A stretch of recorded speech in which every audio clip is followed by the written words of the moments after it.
Courtney and I are completely off-grid up here, and we make all of our power in that off-grid power system right there. Last winter, you saw us battle with our old military diesel generator. We need a more reliable system, so I picked up a 500-gallon propane tank and a 14-kilowatt propane auto-start generator, and I can't wait to get it installed. I remember why I was nervous. One mistake. The last fitting I stripped. No! We have a blown-up engine. Before we dig the trench that's going to run from the tank up to the power container and block this whole area off, I want to get some gravel down for the tank to sit on.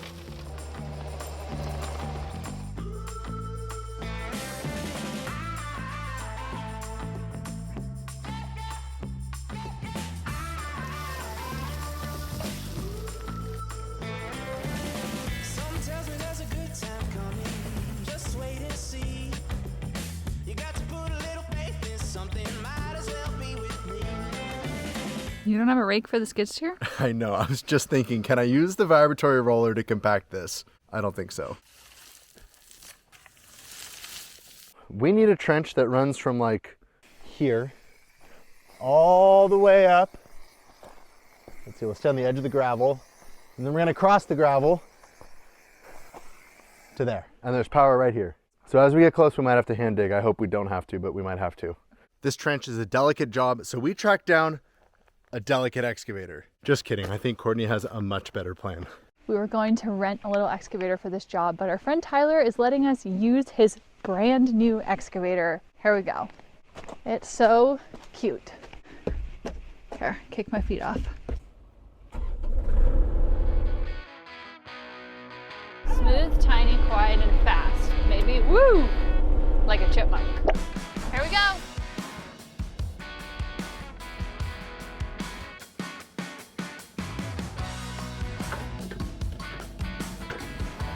Do you guys see how close Courtney is to the container? Oh my God. I love you, Courtney.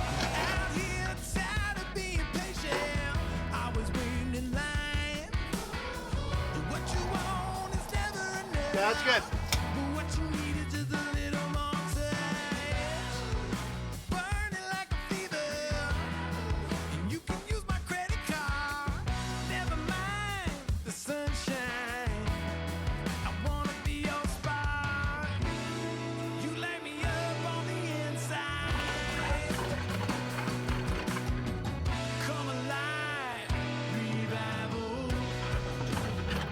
Oh yeah, you're getting through it. Unfortunately, we have run into some rock. It does seem like the little excavator's doing a pretty good job of ripping through it though.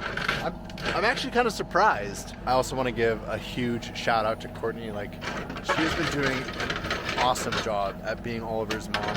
We have grandma here today watching Oliver, which means that she gets to spend some time outside.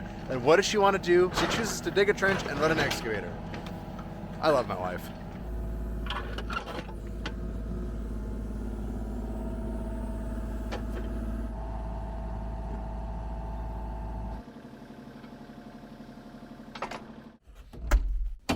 I forget every time I operate an excavator how much I love it, but there's just something about having so much control and power, but it being so delicate at the same time, and there's a heater. Oh, I forgot that one has a heater. And with that, the trench is done. That only took like 45 minutes. Huge thanks again to Tyler for letting us use his brand new excavator. And now let's get back to the project. Look at that rock. Look at my hand for reference. Thing's bigger than a giant pumpkin. A giant pumpkin. Oh, there is a crisp in the air that only means one thing. I'm not going to say it though because we're not ready. I think we're going to call that good for tonight, and we'll see you guys tomorrow.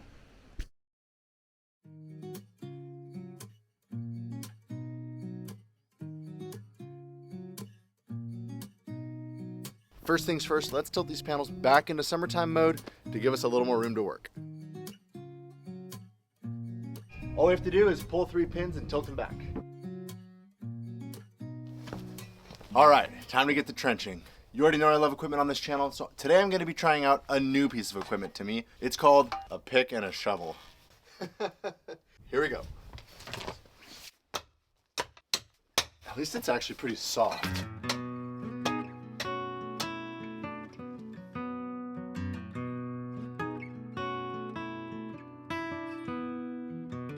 Oh yeah, yeah.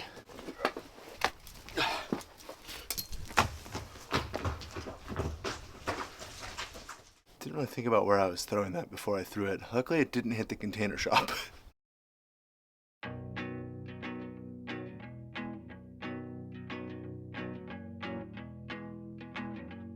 Good morning. Today was an extra early morning for us. We had to drop our dog Boone off for eye surgery. I think Bailey's a little bit worried about him, so she's gonna hang out with us today, and hopefully we get the call around 4 o'clock that we can go pick Boone up. Miss Boone dog. Oh, you're gonna push me down the hill.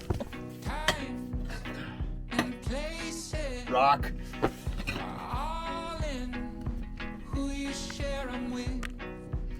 Babe, that is a beautiful trench we made.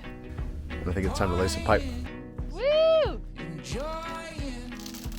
Whoa, it's PEX? Yeah. It's just PEX. It's just special PEX meant for gas. So at the gas store, they hooked all this up for me. The riser that goes to the generator is already pre-connected and pre-terminated.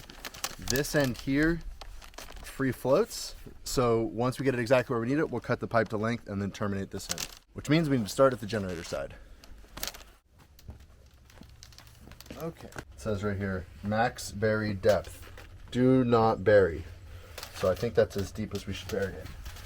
Our trench is extra deep.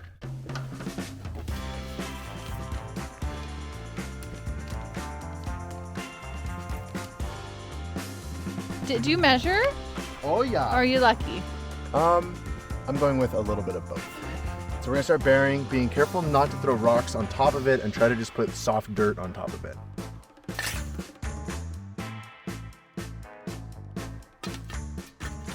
Ideally, we'd be bedding this pipe in sand, but we don't have any sand, so I'm just gonna do my best to make sure there's no rocks as I bury this pipe.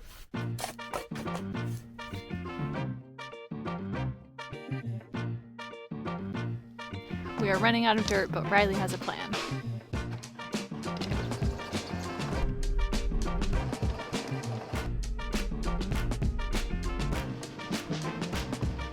Look at that big old bucket of dirt.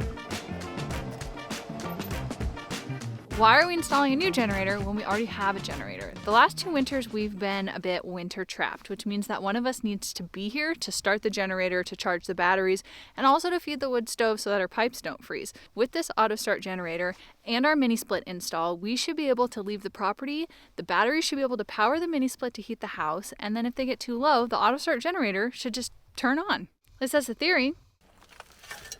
You didn't want to drive the skid steer under here? I tried, it doesn't fit. Also, I broke that solar panel last time I tried to bring equipment under here. I've broken that one twice. I broke it a little bit with a drill bit, and then I broke it a lot of bit with the excavator. But it still works fine.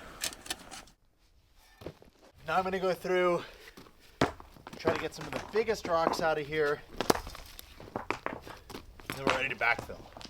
I always find the process of trenching to be kind of funny. It's like you spend all of this time and all of this energy digging a hole, just so that you can then spend all of this time and energy covering the hole back up. I think it's time to cover this hole back up.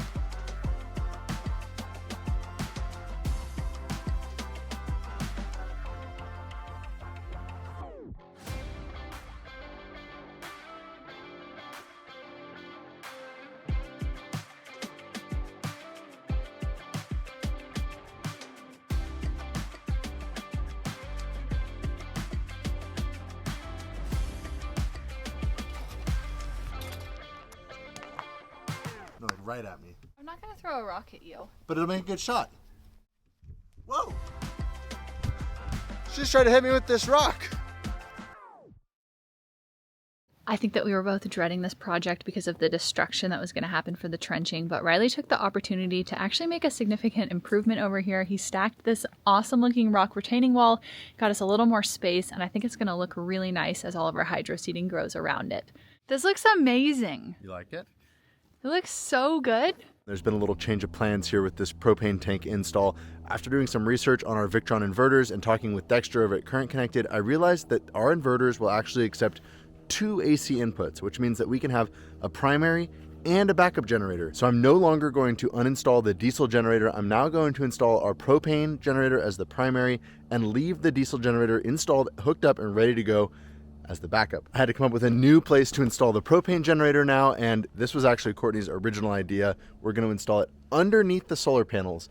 That's going to keep the generator out of the weather. It's also going to help to melt the snow off these panels in the wintertime using the excess waste heat off the generator. Do you need help? Yes, can you please help me carry this? Mm-hmm.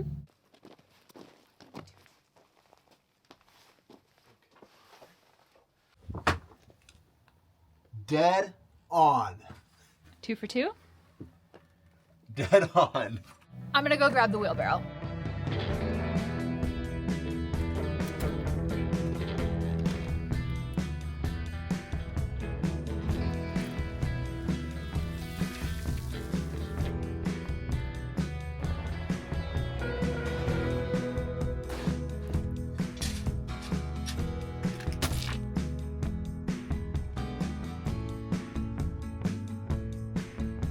This is the base that our local generator store sells with the generator, and the idea here is that it's just a super simple base.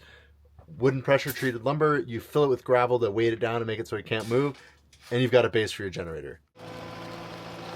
Today we're installing a generator!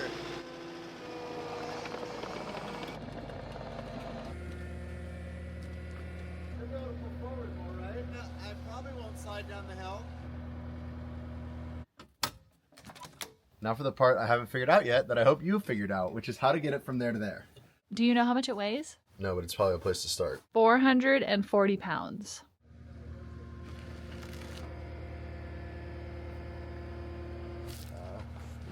Surprisingly easy You to just move. picked it up. Have you been eating your Wheaties? I have been eating lots of cookies. 1, 2, 3, 1. Oh, nice.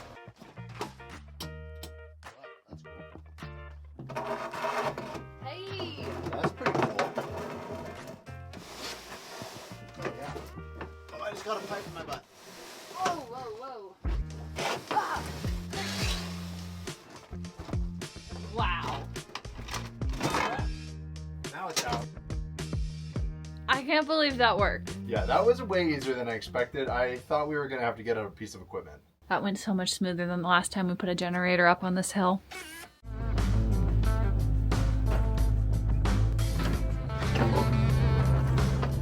Uh-oh. Uh-oh. Oh no. This is a first. Stop! As usual, we are racing the weather on this project. We have significant rain in the forecast starting tomorrow for the next week. We'd really like to get the propane tank set and our trenching all filled in. We're gonna leave the generator for now because it's undercover and it's good for the weather, and we're gonna switch gears to setting this propane tank. Do you think that setting the propane tank is gonna go easier or harder than I think it's going to be really easy. Okay, this is how long the tank is. And I want the end of the tank, what, right there? It's a little high over here, but that's kind of what I see anyways.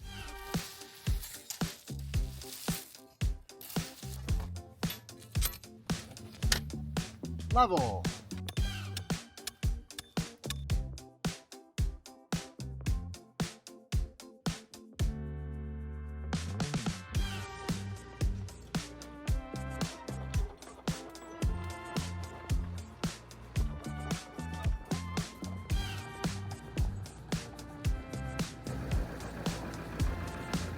I don't know why I'm so nervous. Why are you so nervous? I think this is the easy part. I'm not the only one who's notoriously hard on things around here. But I've lost count of how many wallets I've destroyed or lost over the years. Like this one, for example, that I ran over with the skid steer. I went on the hunt for a Reckless Riley-proof wallet, and I am stoked to share this with you. This is my old bulky wallet. And this is my new Ridge wallet. Made of anodized aluminum, the Ridge wallet is lightweight, slim, and durable. It expands to have room for up to 12 cards, plus a spot for cash. The Ridge wallet can withstand harsh conditions, and it protects me against digital thieves with its built-in RFID blocking technology. It's kind of crazy that I've been stuffing this bulky thing in my pocket for decades, when it all fits in this. With a 99-day risk-free trial, if you're not completely satisfied, you can just send it back for a full refund. But with over 3 million customers and backed by a lifetime warranty, I have a feeling that you're gonna love it. And while you're at it, you can also upgrade your key storage. Seamlessly hold up to 6 keys and get rid of that annoying jingle with the Ridge key case. Their sleek packaging combined with over 30 colors and styles makes the Ridge the perfect gift this holiday season. I got my dad this stylish leather wallet and the bright orange key case. Maybe now he'll stop losing his keys. For Courtney, this North Shore laser engraved wallet. But don't tell her, It's her Christmas gift. Shop the holiday sale by going to ridge.com/ambition and get up to 30% off now through December 20th. On top of their holiday sales, their Black Friday deals are live right now. And if you use my link, you can enter to win a Ridge bundle worth $4,000. So thanks again to Ridge for sponsoring this video and making at least one thing in my life indestructible.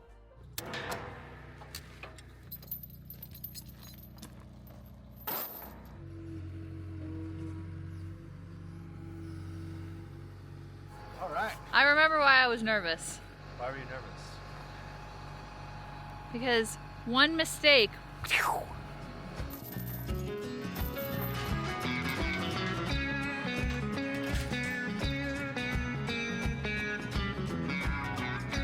what's the plan? All right, you're gonna pick it up, and you're gonna swing it around, and I'm gonna steer it and put it in the right spot. Okay. Ready?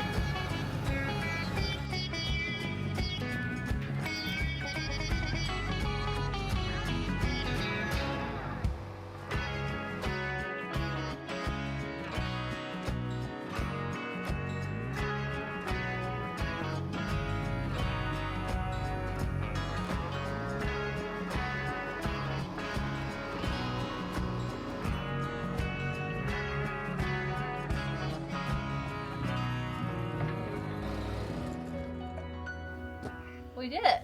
The propane tank felt like something that was so completely out of our control. We couldn't find one. How do we get it here? How do we set it? And at this point, I feel like the ball's back in our court and we can take this install to the finish line. But first, lunch. Went to dry fit these fittings together and make sure that our line was gonna work. And I realized that this little knockout on the lid is for the line to come out. So we need to spin our tank around. I think that ideally our trench would have gone to the back side of the tank so that the line is behind the tank, but with that rock, there was no way we were getting a trench over there.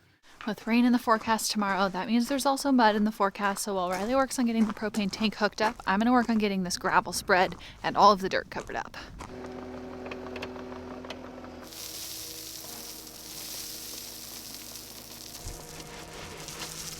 This is very difficult to do. Riley makes it look really easy. You're doing an awesome job.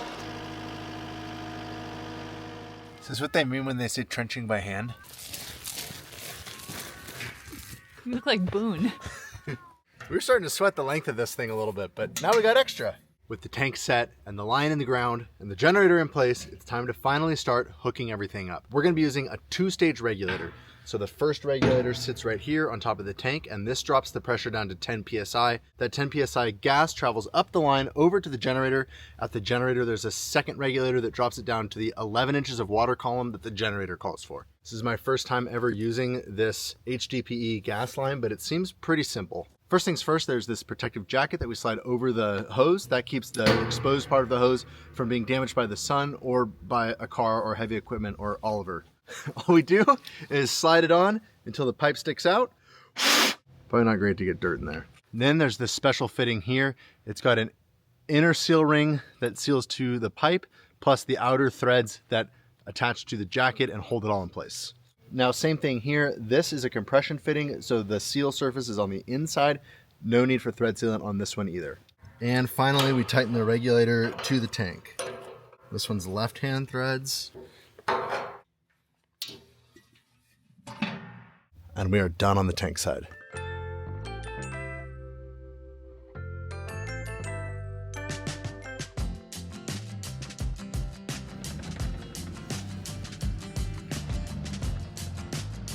Okay, Oliver, which one's your favorite? The skid steer or the excavator?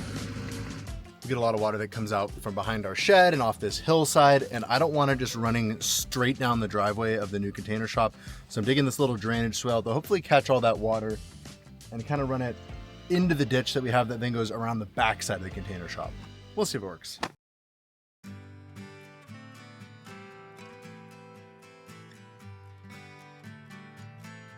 Good morning. Oliver and I just woke up to something very exciting. The propane truck is here and we are getting our tank filled. Oh my goodness.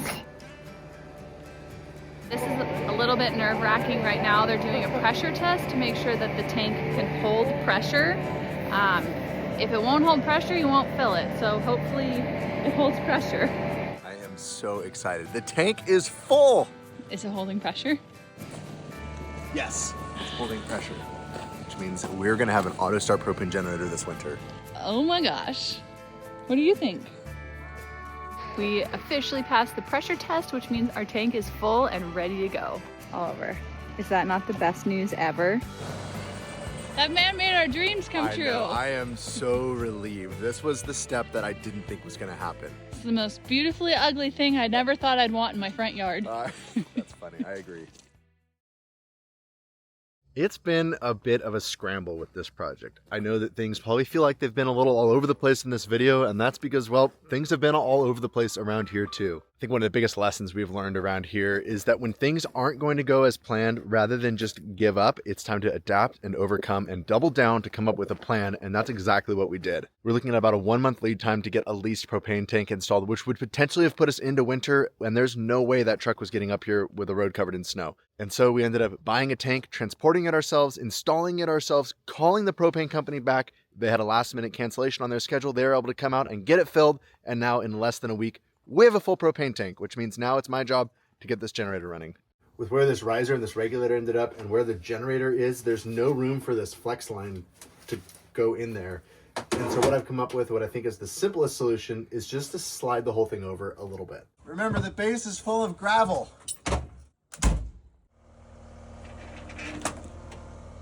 Yeah.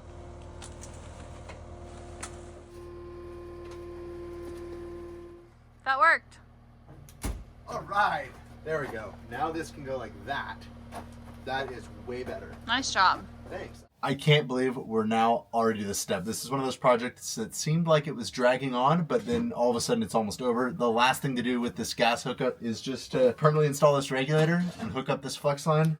We're done.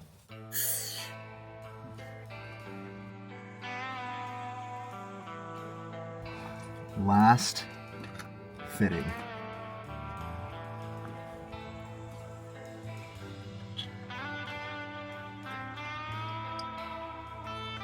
And the last fitting, the only fitting that I can't get locally, I stripped. No! Okay, well, welcome back to the shop. I have been all over town trying to find a replacement for this gas line that I damaged. You can see here that I stripped the threads out of the beginning of it. And well, I have not been able to find a suitable replacement that's got the BTU rating we need for that generator. So I've decided the easiest thing is just to fix what I've got. I figured out that all I need to do is machine a little bit off the end of this flare fitting so that we can grab a couple of the new threads inside here that aren't stripped. We're gonna be putting our favorite mini lathe to work today to see if we can make this repair happen.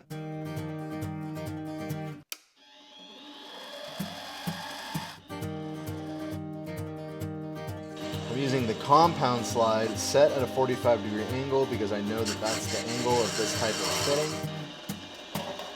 So I'm not claiming that this was the best idea or that I even should be doing this at all, but I do think it's gonna work, and I do think it's gonna get us back on that generator install today. Okay, here goes hooking up the gas line for what I hope is the final time.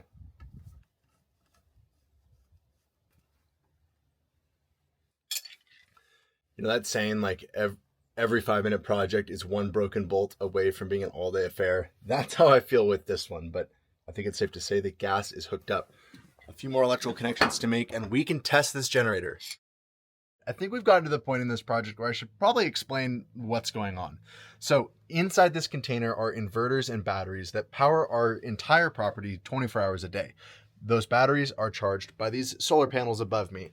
This generator is going to serve as a backup to these solar panels during the wintertime when we just can't produce enough sun to meet the demand for how much electricity we use. So what's going to happen is that if the batteries in the container dip down to a programmed level, say 30% of their capacity, the inverters will close a relay, which will automatically start this generator and start charging the batteries again.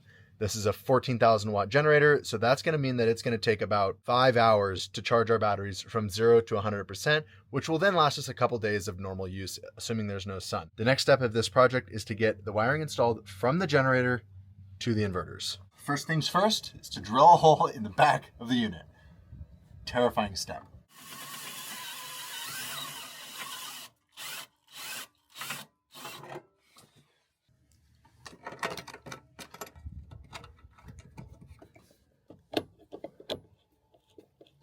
Last wire to hook up is the signal wire from our Victron system to the generator. This is going to trigger the remote start of the generator automatically.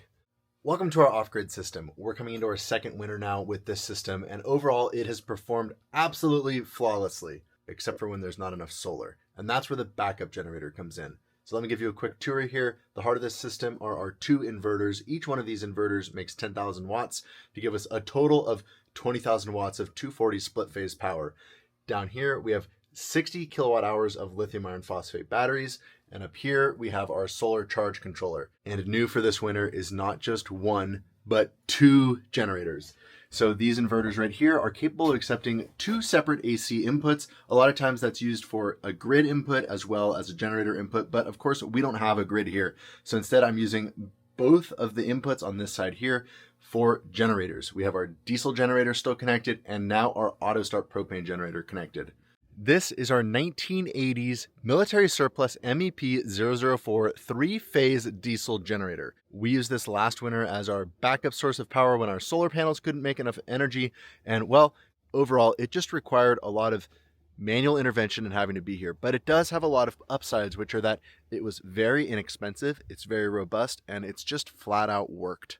And this is our new propane auto start generator. There were a dizzying number of options when it came to which generator to buy, and ultimately we ended up deciding on this Kohler air-cooled 14,000 watt unit. This is sort of like a base model homeowner level backup generator, but it does come with a warranty and off-grid applications, which a lot of the other air-cooled generators don't. And even better, I was able to purchase it locally from a generator expert, which means that I have a service center with parts right here in town should I ever have problems with it over the winter. There are also a few other models that I considered, including a liquid cooled unit that came in at almost 3 times the cost of this, had the same output, but did have a longer life expectancy, as well as a DC direct unit, but ultimately it came down to cost. And I just couldn't justify spending 3 to 4 times more on a generator that would either give me a little bit more efficiency or potentially a little bit longer life expectancy. This unit came in at a great value, and I think it's going to serve us really well. Why propane?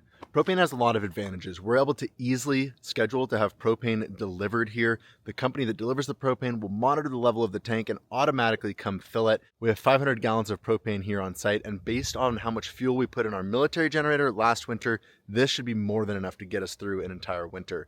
Propane also has the advantage of it doesn't have to be pumped, it doesn't have to be transferred. It turns into a vapor where it automatically goes through the pipe to the generator, which means no work is required on our side to fuel up the generator. Propane also has an extremely stable and long shelf life, and it's safe to store in large quantities. So, without further ado, let's go start this generator for the first time. Step 1, check the oil. Step 2, we turn the propane on.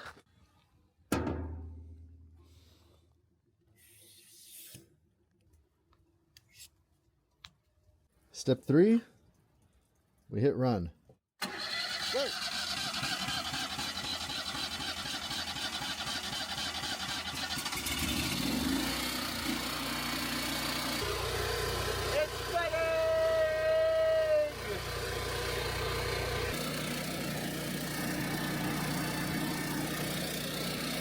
All right, we are now in the solar shed where I just heard the transfer switch click over. And check it out. We are currently charging at 6,400 watts. Quick changes in settings. I'm going to turn up the charge rate. My goal is to run this thing at 80% of its rated capacity. The generator store I bought it from told me that that's going to be the best way to maximize the fuel efficiency and the long-term performance of the generator. All right, we are now charging at 11,000 watts. Cool things about this setup is that rather than having a transfer switch like you would have if you were doing a traditional home backup generator, these are the transfer switch. When they sense power coming in on that AC line 2, they automatically connect the house to the generator, and these go from being inverters to battery chargers. They monitor how much power is being consumed by the house to modulate how much they charge the batteries. So if all of a sudden we have a 5,000 watt load turn on in the house, these are only going to charge the batteries at 6,000 watts while supplying the house with 5,000 watts. That allows us to safely run the generator near its maximum output without worrying about overloading it.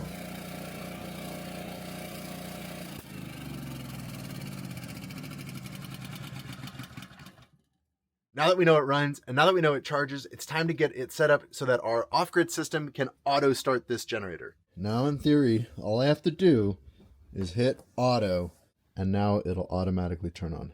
Really? Seriously? Seriously. We should be all done. Does it feel weird to be working on a generator that has like buttons and a digital display? Yes, it does. We just are autonomous now? Does that actually mean that? As long as we don't run out of propane. Okay, I found a manual start mode, so let's see if it works. You ready, Courtney? Yeah. Do you hear that?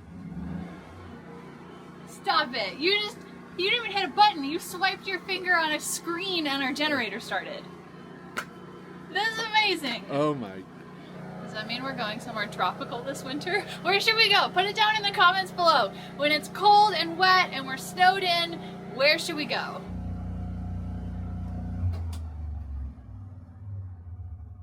That's it for this episode, and that is it for our winter prep. We can't wait to start sharing more winter content with you, including more Army truck snowblower, more getting stuck, and more snow recoveries. So thanks for watching, and we'll see you next time. That's weird. We have a blown up engine. Did we blow it up? I don't think so. I think it was probably an assembly error. There's oil in one of the cylinders.